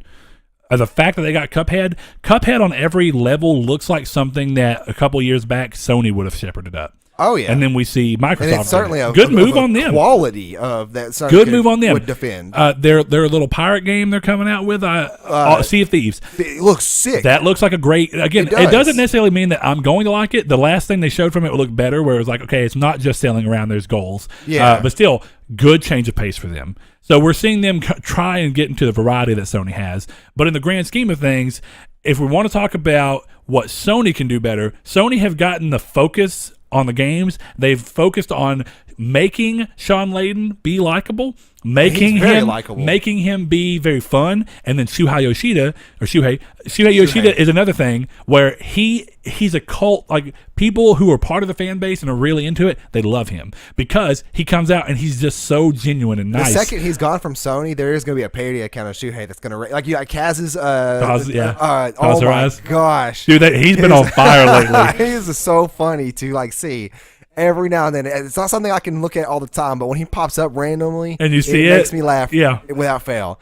But Sony has been doing such a good job with their conferences that to make them better, what they should do. That's what I was gonna say. I want to start with you because I have actually a complaint.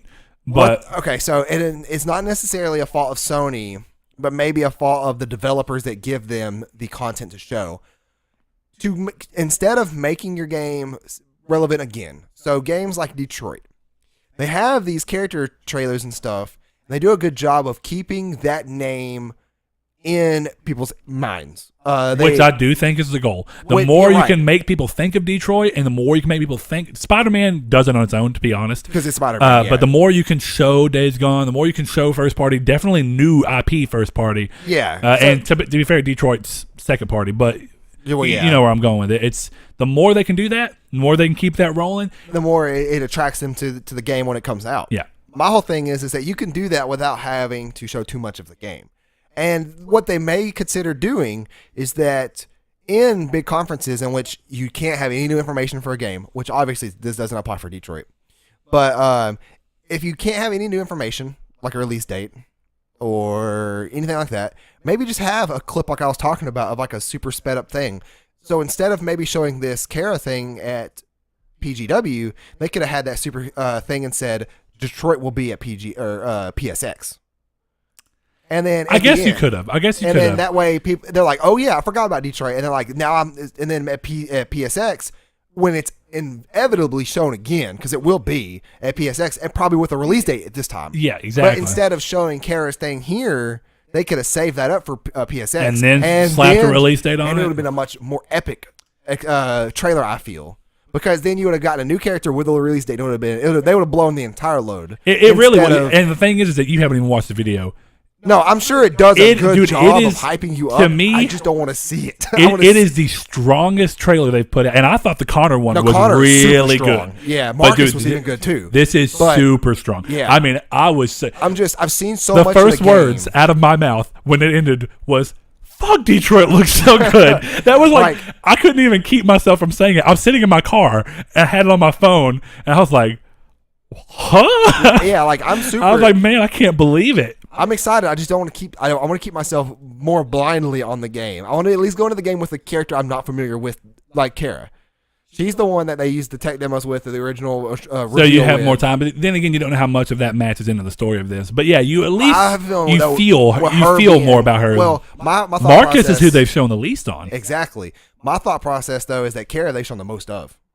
Aside from this, you've seen her in the not a little. He's been in every trailer at some point. Yeah. So this is the main trailer I want to skip out on because I'm gonna have a feeling she's gonna be a big plot or a star in the plot. You don't want to see Jennifer Lawrence? We're gonna get crucified. I know. By her. I know. But anyways, other than that, like because it's not fluff at that point, I think it'd be super cool. It's a little. It could get you hyped up. Have a good orchestra soundtrack for these kind of things. Have like 10 seconds, 12 seconds, and just show like a really super fast clip of everything you've shown so far and saying that so and so will be here. The only thing about that I can see being a negative is it makes the people watching feel like they all of a sudden have no reason to go to E3 because it's like if this is shown there, why was the purpose of me being here? Pacing is everything too. Yeah, I think what you're saying could work if they do like here's a big God of War real big gameplay reveal that they did at E3. All right. And then instead of showing Detroit E3, which I think that they were smart to do, but we're rolling through the idea process of what you're doing. Or okay, actually, let's just do it here. This is the first time that we've actually seen gameplay outside of the initial God of War reveal. At PGW, I think that was smart. We haven't seen too much of God of War. So, show God of War, PGW, right? And then in between, show a small bit of something and go see more at PSX. Yeah. And then roll back over, in depth to the next game. Yeah. Whatever it be. Spider-Man. Spider-Man. So, Spider-Man, bam. Show in depth of Spider-Man. Small Detroit. show a little bit of it, like flip through it, maybe even put a couple of new scenes in that quick flat by where you were like, wait, what? Yeah, so and then go see more at PSX. Yeah. I think that it's possible that could work, but it will start to. I think there is a chance of E3 or any conference is always going to be considered strongest when they've shown as much of their cards as possible. The moment they do that, they're going to be like, well, they wasted time by showing something that they're going to show at a later conference. You mean like a car? Like showing talking about a car for like telling them about the car that nobody in the audience is going to buy. Because they're all gamers like us that can't afford anything. Quick aside, the other problem I had with the Xbox One X reveal at E3 was they would not stop saying, this thing is a monster. I was like, stop. And they were saying it like really cringy. I was like, just stop. I know it's not Xbox's fault, but it was shown at the Xbox E3 conference. It was, the very beginning. Well, no, I'm talking about the, what's the big, really, really cool looking game? For what? Xbox One X? It's a multi-plat. It's made by BioWare. Oh, Anthem, yeah. The voiceovers for that needs to stop. They're like, oh my gosh, I can fly. This is super cool. Are you flying? Whoa, dude, me too. I'm like, no, stop. Just like, don't do that at all. Actually, you know, it's funny. Just don't commentate over and stuff I get like the that. reason why they did it for Sea of Thieves. I felt similar about Sea of Thieves. But this isn't a retrospective on Xbox's conference, so I guess we get to back up on that. They're just showing the bad things that Sony should never do. And Sony's done it before. They have. I'm not going to lie. As much as I love, and I mean, and that's a weird thing to say for some people, but as much as I love PlayStation All-Stars Battle Royale, the way they showed it before it released at E3 was too much. It was cool that they showed that you could play. Some of the people on stage were holding Vita, some of them were holding PlayStation. And GameStop for that game that were really cringy too. Probably. To be fair, a lot of the Smash controllers commercials are real cringy. I think it's the nature of trying to shove all these together, but still, my number one complaint. And I mean, do you have any more that are like obvious to you? That's really my main one. I'm really just feel like they show every game too much. If they can find a bigger balance of maybe even rotating games out to where at this conference you see God of War, Days Gone, and Spider-Man. At this conference you see Detroit. You see, the fact is that we saw Detroit E3 and then we saw it again at. Even though PGW is a lot different, we did see a lot of what we saw at E3 at PGW more than E3 this year though. We got Ghost of Tsushima, which looks fantastic. It does. And you know what I'm weirdly super excited for? That Onrush game that's made by X Evolution people. It looks, dude, when it was coming on, it's like a racer thing set up in the outside world and you can ram people. You didn't watch it live, so you may not have looked at it. I try to look at every trailer. It's from X Evolution Studios. Everybody who was in Evolution, or for the most part, got bought out by Codemasters. Because Codemasters does a lot of racing games. Yeah. They're making a new multi-plat racing game called Onrush. It looks like everything I loved about MotorStorm, and I've been wanting a new MotorStorm forever. MotorStorm was really good on PS3. It looks amazing. It looks like they're trying to just evolve MotorStorm again, but in a new franchise. And see, that's where I think the little things here got me more. That surprisingly enough, I actually think that Concrete Genie looked really interesting. Yeah. Again, I want to see how well it actually plays out, but as far as interesting and whimsical and kind of making you be like, that's cool. That's cool, yeah. That's so interesting. What a small, cool thing to show. It's something that is, to me, just magical in a weird way. Yeah. Like when you said whimsical, I'm like, yeah, I thought magical when I first saw it. I'm like, that makes sense. Like those are two phrases that make just sense together for that game. Yeah, it looks really cool. So I think that if anything, maybe the goal for the conferences needs to be exactly what they've done. Maybe they need to let E3 be the big hitters, and then they need to let the smaller ones have a little more of this indie stuff. But my number one concern is that while they showed it, and I think games like Concrete Genie have a higher chance of being a little casual friendly, the only complaint I have specifically right now is that we hear Sony tell everybody and tell their people about, we want to start flipping our marketing over. We want to start pushing more towards casual gamers. We want to have stuff to show casual gamers. And what have they done? Knack 2 doesn't even get shown in E3. Makes sense. It got shown in the pre-show. But how many people talk about the pre-show? How many people watch the pre-show? And in my opinion, which I guess the argument can be made, what casual gamer even watches conferences? Maybe something else that would be cool is that I don't watch the pre-shows typically. This past year we were making mad dashes to Walmart to get equipment for the live we still stream. caught a lot of the pre-show. And what made me think of it was that Ni no Kuni 2 was in the pre-show. Yeah. That game, to me, deserved a bigger spot. And it'd be cool that if at the end of the conference they had a flashback to the pre-show. Because let me tell you, I know people don't watch the pre-show often from home. Like, it's a great thing to have there, and then when they have the chance, they can. But some people, like us, we were in a mad dash. We missed it. So we would have to go back online and watch it. But it'd be cool that if at the end there was like a 3 to 4 minute trailer that showed clips of everything at the pre-show. And people have done that in the past. I just can't think of who did. Like, I can't think of a good example. I can see that. But pre-show announcements make sense to get things that are smaller out of the way. But I think that they're not putting...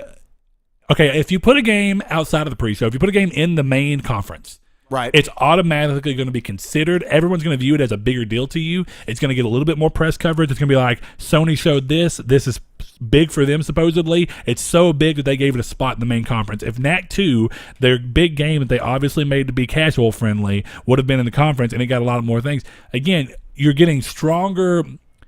I'm trying to think of the wording to use, but you're getting a stronger reinforcement. It was almost like advertisement. Like but a stronger reinforcement of their promise to swing their marketing plans more towards casual. You got to start showing these games in a light to where they're going to get more coverage. They're going to get more things. Because people who are casual gamers and keep lightly up with gaming have a higher chance of seeing NAC 2 if it got shown in the main press conference and then it's a breakdown of that and they see NAC 2's been shown, than if it's a weird pre-show thing where someone makes a couple articles and goes, hey, Here's NAC 2. You know what I mean? It's a weird thing. I wish shout out to these smaller entries. I wish they'd showed more of it. Yeah, that's all it comes down to. I mean, I think Sony's always done a pretty good job at showing niche games during the thing, like spending as much time as they have on Shadow of the Colossus. Shadow of the Colossus is probably one of the biggest niche games, but it's still a niche game. I would tell you right now that Shadow of the Colossus is going to sell millions.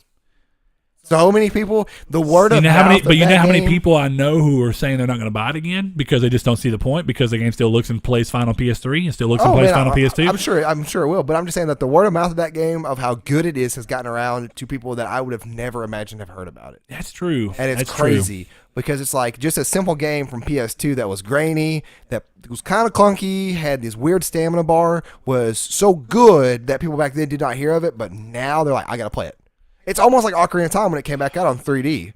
Everybody started buying it because they'd heard so much about it. And with Pokemon Moon and Sun, everybody was playing Pokemon Go that they got it. And it was just like, they were like, this is a Pokemon now.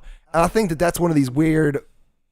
It's not necessarily a marketing phenomenon, but it's this weird... No, it's a word of mouth phenomenon. Yeah, it really it's just this weird... and I mean, and word of mouth now technically extends to the internet. But I mean, it's still the basic premises other people talk about it enough to make you feel like there's something that you may be missing. It's a great thing, though, because it helps out all these titles that deserve the love they need. Because in the end, if they spent all this money in the shadow and then it didn't make anything back, then that'd just be a whole sad ordeal all around. Yeah, I could see that. But, I mean, as much as I say that they didn't give enough time to casual, at least they gave PlayLink a square slot in the conference. Right. They gave VR its slot in the conference, which I think is extremely important. They're showing that they're still focused on it. They're dedicated to these markets. Yeah, they're dedicated to PlayLink. PlayLink is new.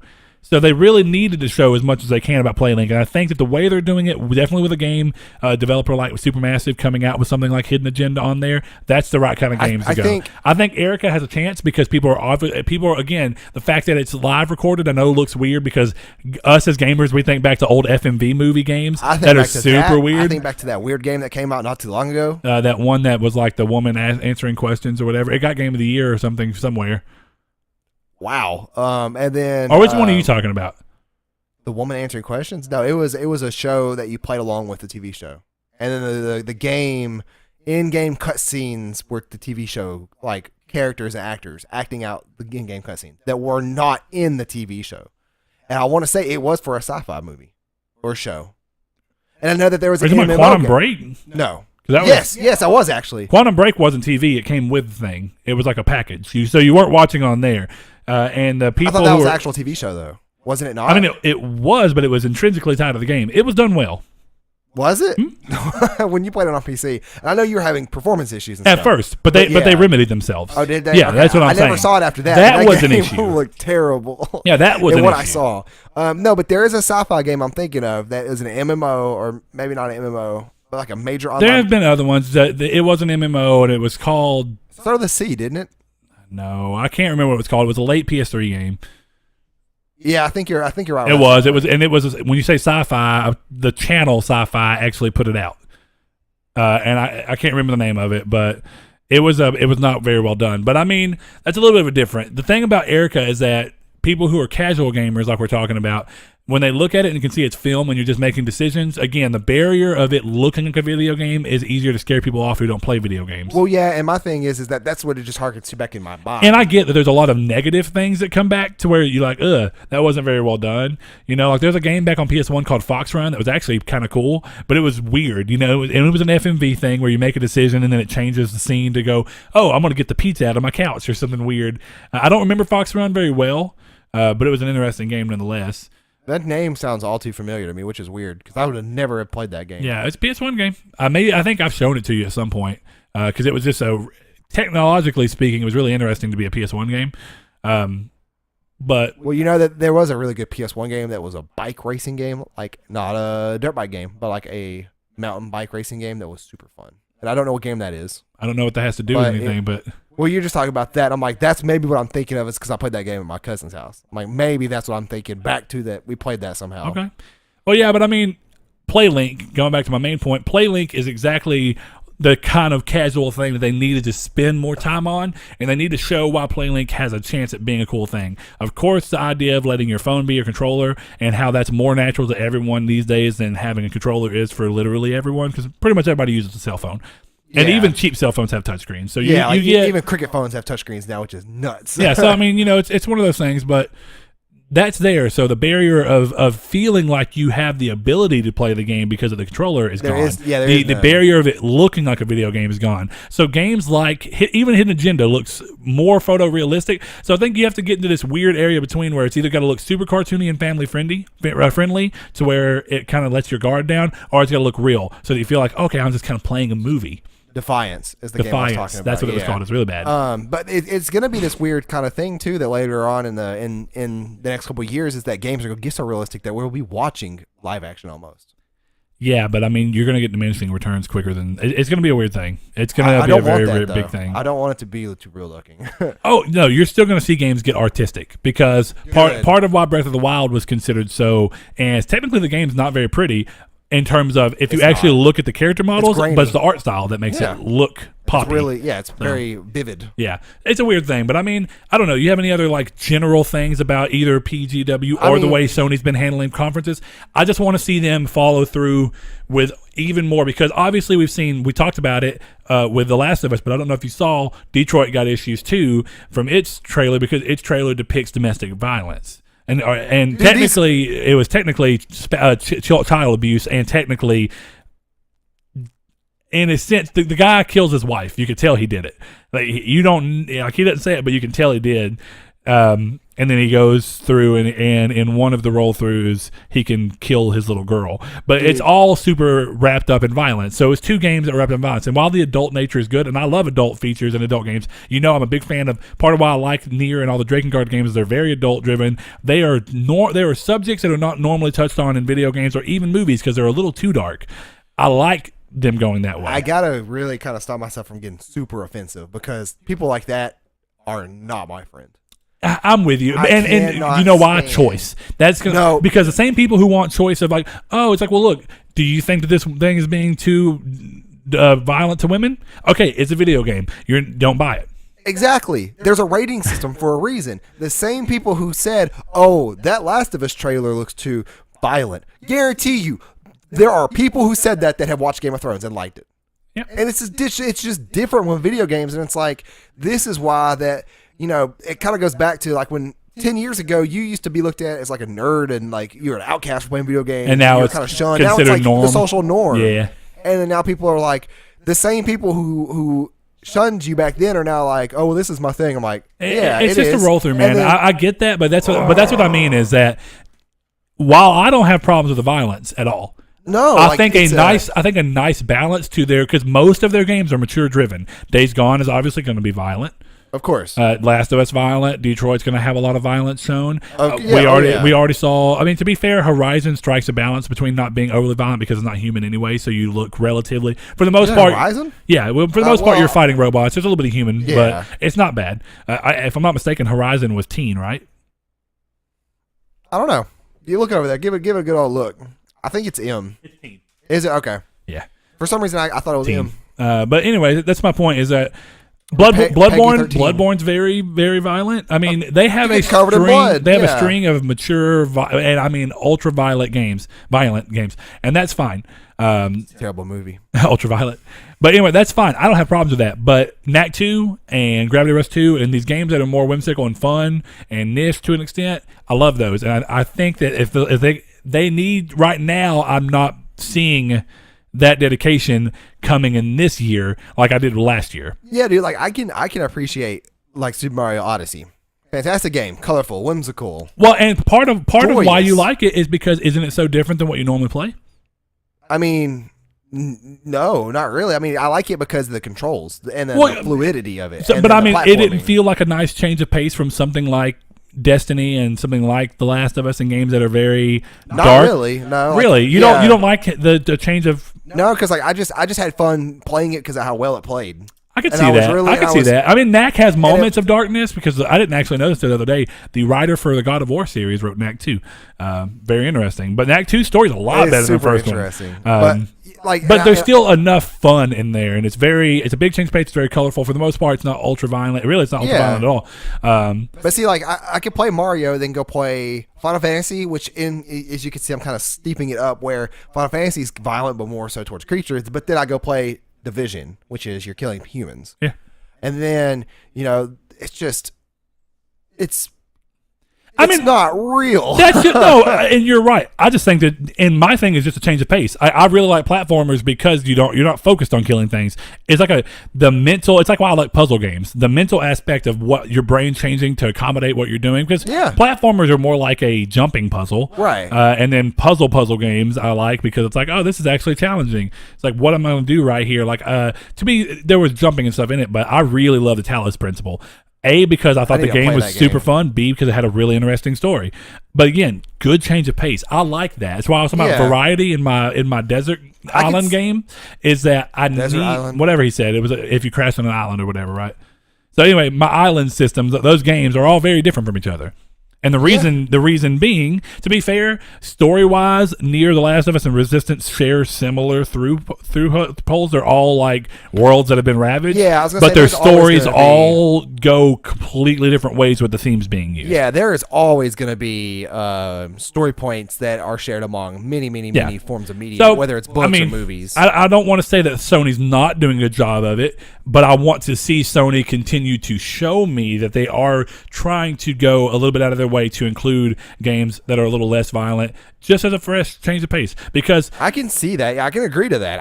I don't agree with the hate the games get for the violence. yeah, agreed. yeah. Agreed. Because choice is everything. Right. I want the choice to have something to play. Consumer from choice is them. something that's invaluable to everybody. Consumer choices in every market make or break. You know that you don't need to stop something from being made just because you don't agree with what it is, unless it's going to actually physically harm somebody. Yeah. But a And game is not going to do that. No. So I mean, let me tell you, I played Manhunt when I was like 13. yeah, I know. I haven't Me killed too. a single person that anyone knows of. You're gonna get us in trouble. No, but okay, so we're pretty much done with that. So Steve, thank you for the great question because that was thanks, real Steve. fun. Appreciate it, bud. Let's just go back to PG for a second. Okay. And we're gonna finish it PGW. out there. Yeah, because I went into it. What was the worst game you saw? Because we already told mine was Erica, pretty much. That was the least interesting. The most that I automatically said I'm not gonna buy. I shouldn't say worst. I should just say least favorite. Yeah, I'm trying to think because nothing. Because Erica doesn't look like a jumped out at terrible me. game. It just does. It looks like it's the farthest from a game I would want to play. I don't like the looks of it. It's all personal. And I get that. Anyway, what I want to see. But my nitpick with God of War, while you're looking that up, because I was going to ask you to go back to that. it too. has Arkham game syndrome to me. Not at all. It's not to me. bad. Not but at it's all just, to me. Do you know what I'm talking about? I get where you're trying to say. Like the combat is. No. I'm talking about the third personness of it. The combat looks great. It is almost too close on Kratos' back. Well, because Batman took up like hard to say. 60% of the screen. That's hard to say in that because that was like a corridor-ish section. And is it pulled in on purpose? I'm curious. I can see that. Slightly worried that it's going to be too close to his back at all times. And that's something cool that at least in God of War 1, from what I got to play, is that on the boat in the very beginning, you're fighting the Hydra, right? Or is that what it was? God of War 1 is the Hydra. Yeah, you're fighting the main. You're fighting this big boss, and it looks huge. And the camera, Kratos is super small because you're zoomed out a little. Yeah, no, and they use the camera and force perspective to make scale in those games. That was a big deal. And see, that's the only thing. I'm not like super worried about it. I'm not against it. That's the one thing that irked me about that. I was surprised to see. Boy, Guacamelee 2 is hot on my list. So, boy, about that. I'm so excited for that. Oh, Spelunky. No joke. Spelunky 2. I tried Spelunky. It was free. Now, to be fair, handheld game. Right up. Well, I played it on Vita. I didn't like it anyway. It's not my kind of thing. Oh. It's. I tried. I played the game for like 2 hours and I never had fun with it. I was like, this is just. I don't even get what it's trying to do. It's not a game for me. Is all it is. What I saw looked. I love the art style. Yeah, art style looks great, but it's not for. But honestly, on even more note, Call of Duty has done absolutely nothing to make me even think it's going to be impressive. I don't even, from what I've heard so far, the story's not even very good. Well, we had a. So I mean, again, I don't want to never mention Call of Duty World War II because that's a game that came out shortly after the conference. So if we're talking about new stuff, Spelunky 2 is my least impressive thing, but not because I think the game looks bad. It's just not a game for me. And doesn't excite me actively. And he said he didn't want to be called out for it, so I'm gonna respect him on that. But we had a very random act of kindness to it from a subscriber, and I almost considered World War II because I was like, technically, what are you doing? Your pop filter break? No, I'm just fixing it. It's like slightly off center. But I saw World War II, and I'm like, you know what? I may pick that up now. But I thought about it, I'm like, I could get better value out of this than for World War II. But server crashed. It's funny. Did it really? Yeah, at the time. Not surprised, because that has happened at almost every major Call of Duty. What's fun, at the time, though, whenever the act of kindness, at the time when we got that, I actually, too, was like, I could just buy the Division on here. Not even have to go to the store. And then I searched it, and I was like, nope. Like, I wonder if Nier's, like, I really want to play through Nier and Persona. Those are my two biggest games I got to play by the end of the now year. what I'm holding on to is since I've gotten the Division, and I like it so far. So once I beat the main campaign and kind of know how I feel about it, and if I want to keep playing it, I'm thinking about saving that money to go towards the expansion pass. I'm 99% sure. Is there any way you could see that you got an expansion pass? Like, can I go to the PlayStation store right now and look? You can. I'm really curious. I think I actually bought. So Ryan, I don't know. I'll tell you now. I'll tell you tonight when we play. So I'm pretty sure I could tell you that I have the expansion pass. But if we play with him tonight, that kind of negates this whole message. But I am curious to see if I actually have it, because if I do, that may interest you in picking it up even more. But I want to say they had a special on the game. And if you bought the expansion pass for $30, you got the game for $10. Where the game was actually I think you're right. $50. I do actually remember that. So you very well might have it. But I don't know. Let's wrap this up real quick. So you have what was your least favorite game? You said was Erica, right? Yes, that was my least interest. So both of our games were kind of smaller titles. Yeah, and I do have it purchased. Okay, so, cool. All right, well, cool. That's good to hear. Well, if any of y'all, I know that we actually didn't do a very good job of getting it posted with it too much time before recording. We did it like 5 hours before recording. But if you have any thoughts on what Sony could do better on their conferences, Steve, you too, I'd like to see what your opinions are. That's a topic. Since the topic came from you, I would like to hear everybody's thoughts on what they think they could do better, what they haven't done quite well enough for them. I think they're doing a fine job, and as long as they continue on the path they're doing better than they were, 5 years ago or 6 years ago, 7 years ago this time. They always had strong moments, but there was always weird, boring parts of their conferences. I feel like they've gotten better and better about streamlining. Whatever y'all think that they could do better or that they've done pretty well, I'd like to hear. If there's things that other companies have done that you would like to see them do or that you would like to see them not do, I'd like to hear those too. As we know, we talked about Xbox and some of the things they've done. And Nintendo, I just feel like they don't care enough about their conferences. Which is crazy. Their directs are just weird. I don't want to see Sony go that way.